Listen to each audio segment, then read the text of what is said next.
Hi, I'm Terry Thompson, and welcome to another issue of my video series where I share each week a highlight from my new book, Daniel, Prophet at the King's Command. The book will come out at the end of March. You can find it in bookstores or on any of your online favorite book distributors. I'll tell you a little more about that at the end of this video. Today, I want to highlight a bit of ancient history as it is displayed and portrayed in my book. Now, don't cut me off just yet, because I know some of you are probably thinking, "Oh, gee, ancient history, that's boring."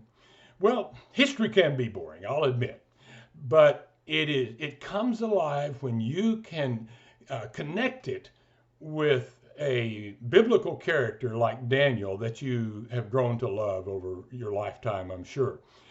Now, let's talk a little bit about the background, the underpinning, the foundation of the whole book of Daniel. You know, Daniel is only found in the book of Daniel.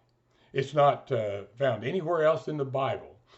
Now, his story is in his book. Now, you can go to the historical books of the Bible, particularly Second Kings, and find some background on the life and times and culture of Daniel, and that helps you kind of bring the story together.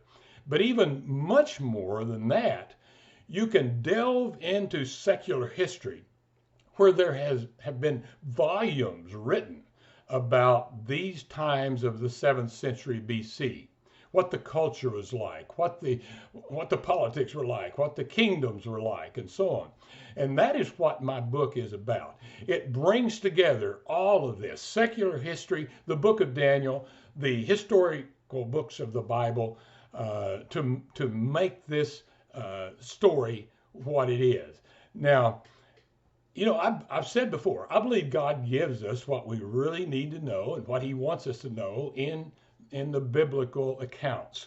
However, God also gave us a brain, and He gave us an inquiring mind to want to know as much as we can about everything in the Bible. So we need to study it. We need to look into other things that will bring new and interesting pieces of information into the study that we're doing. And that's what my book does. I don't think you'll find it anywhere else like you'll find it portrayed in my book. Let me give you just an example, just a piece of what I'm talking about.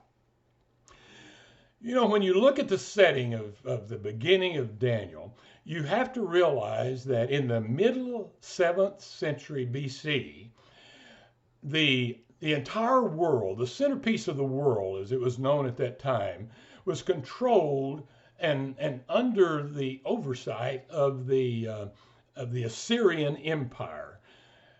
The Assyrian Empire had its seat in Nineveh, which is what we now can see as the northern area of Iraq. And there were peripheral cultures and peoples in the Far East and in Africa and even into what we now know as Europe. But for the most part, the real civilized cultural center of the world was Assyria, which was the Middle East, the what we now call Southwest Asia, those countries of Iran, Iraq, Syria, Israel, Egypt, kind of a crescent of nations and empires. So in the southern part of this region was a booming city of Babylon. Lots of history in Babylon I won't go into right now, but as they were growing in the middle 7th century BC, their king, the Babylonian king, was King Nabopolassar. And he and his army grew in that late 7th century until they were tired of Assyria and they were ready to try to conquer Assyria. And over a period of years, they did so. They wiped out Nineveh. They wiped out that whole empire and basically took it over. The boundaries of the Assyrian Empire were now the Babylon Empire, or you may hear it as the Neo-Babylon Empire.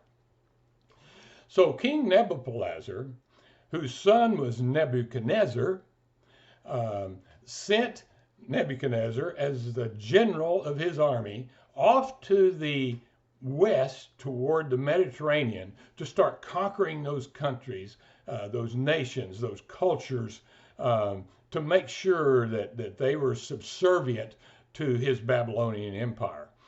Nebuchadnezzar, as he was on those campaigns, was challenged by the Egyptian nation, who were part of the Babylonian Empire, but they were pushing back on Nebuchadnezzar and ultimately on Nabopolassar.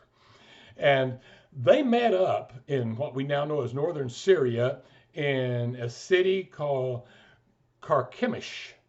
And that is a famous battle in the annals of history where the Babylonian Empire and the Egyptian Empire, who, by the way, was about 2.5 times the size of the Babylonian army, but yet the Babylonian army, over a period of several months of bloody, murderous fighting, finally whipped up on the Egyptians and started chasing them to the south as they retreated back to Egypt.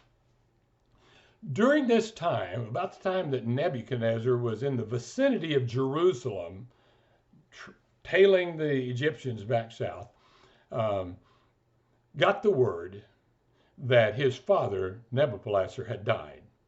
Well, that made him king. And he was king while he was fighting a war hundreds and hundreds of miles away from Babylon.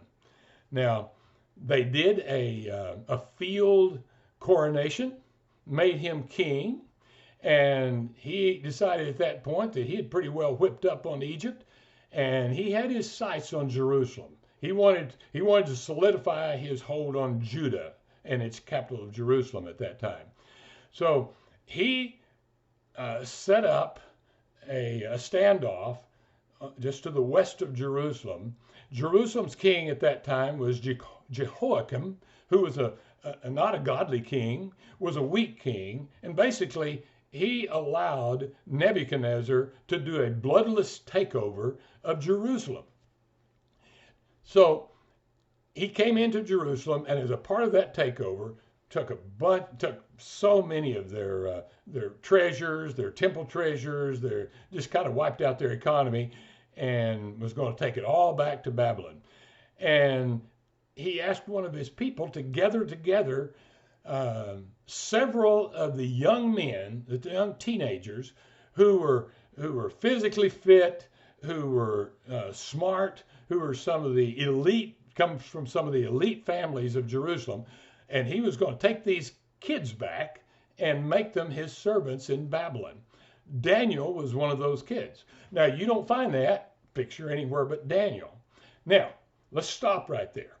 Daniel's getting ready to be kidnapped and hauled off to Babylon, and the rest of the story of Daniel is all about that. Do you know how many verses in the book of Daniel take up that whole account that I just described, that cover that whole time period? The first 3 verses. Do you know how much of my book covers that whole story that I just relayed? That whole time period? 7 chapters.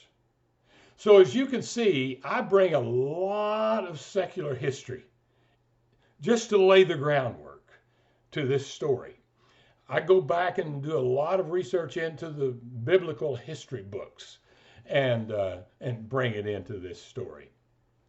So you have 7 chapters of build-up to the main biblical story of Daniel, and it will help you so much understand the life, the times, the type of people, the cultures of Daniel's day, so that Daniel will mean more to you than it ever did before. So if you like the book of Daniel, you like the story of Daniel, you owe it to yourself to find out. And I think God is glorified when you do learn more about this. I think he wants us to know everything we can about how he worked in the lives of his people that he presented to us in the Bible.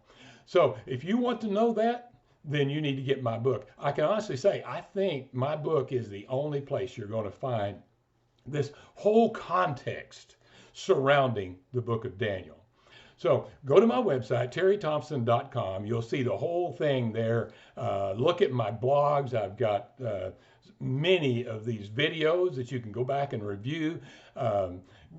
Subscribe to my newsletter, my monthly newsletter. It'll come out new in March. And pre-order there. Go ahead and pre-order the book so that you won't miss it, so you'll be the first to get it.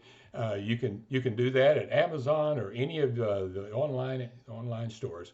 So I urge you to do that, and I'm going to leave it right there with you and say God bless you until next week. Come back next week and hear something really interesting about Daniel, prophet at the king's command.